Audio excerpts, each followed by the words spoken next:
Hello everyone, it's Miss Hodgson. I've got another picture book to share with you today, one of my favourites, The Tunnel by Anthony Browne. And the blurb on the back says, "Once upon a time there lived a sister and a brother who were not at all alike. They fought and argued all the time.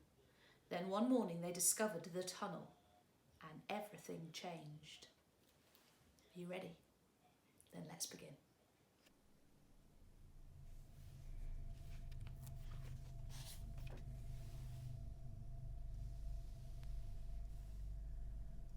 Once upon a time there lived a sister and brother who were not at all alike. In every way they were different. The sister stayed inside on her own, reading and dreaming. The brother played outside with his friends, laughing and shouting, throwing and kicking, roughing and tumbling. At night he slept soundly in his room, but she would lie awake, listening to the noises of the night. Sometimes he crept into her room to frighten her, for he knew that she was afraid of the dark.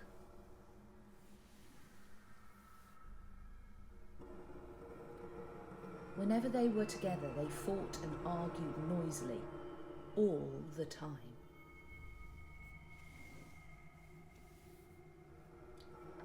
One morning their mother grew impatient with them. "Out you go together," she said, "and try to be nice to each other just for once. And be back in time for lunch."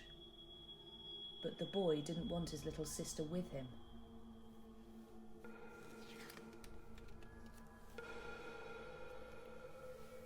They went to a piece of waste ground.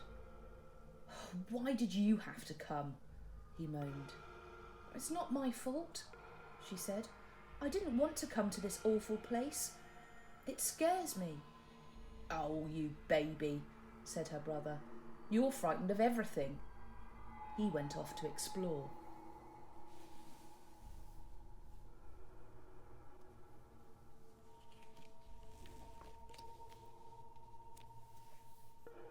"Hey, come here," he yelled a little while later. She walked over to him. "Look," he said, "a tunnel. Come on, let's see what's at the other end." "No, you mustn't," she said. "There might be witches or goblins or anything down there." "Oh, don't be so wet," said her brother. "That's kids' stuff."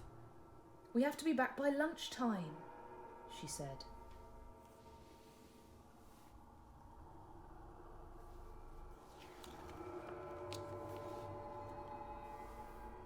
His sister was frightened of the tunnel, and so she waited for him to come out again. She waited and waited, but he did not come.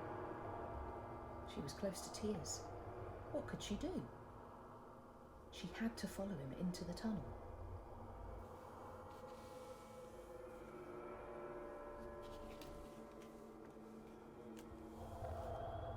The tunnel was dark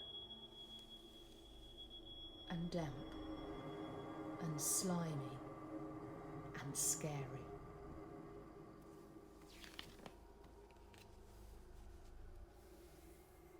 At the other end she found herself in a quiet wood.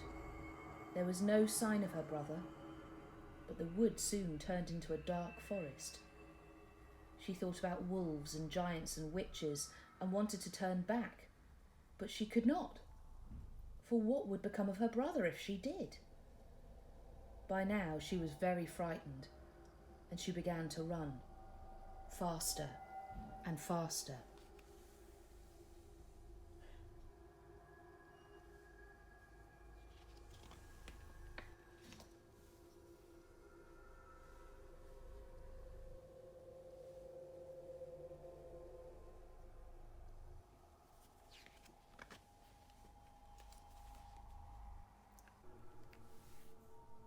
Just when she knew she could run no further, she came to a clearing. There was a figure, still as stone. It was her brother. "Oh no," she sobbed. "I'm too late."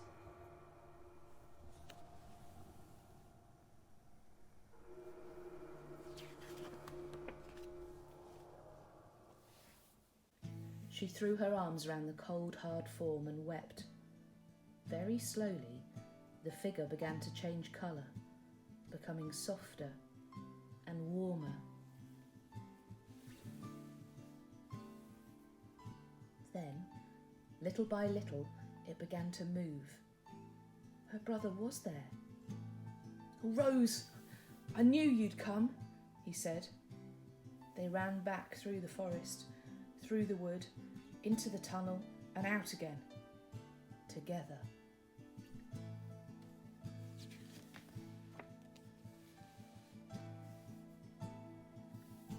When they reached home, their mother was setting the table.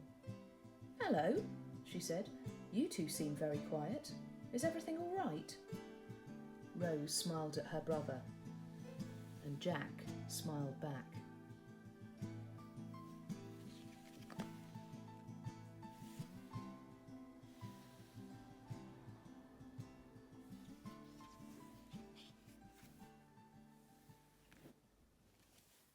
Well, I hope you enjoyed listening to those stories. Of course, as usual, if you enjoyed the story, give it a thumbs up and subscribe to the channel so you know when new videos are uploaded. I hope to see you soon. Bye!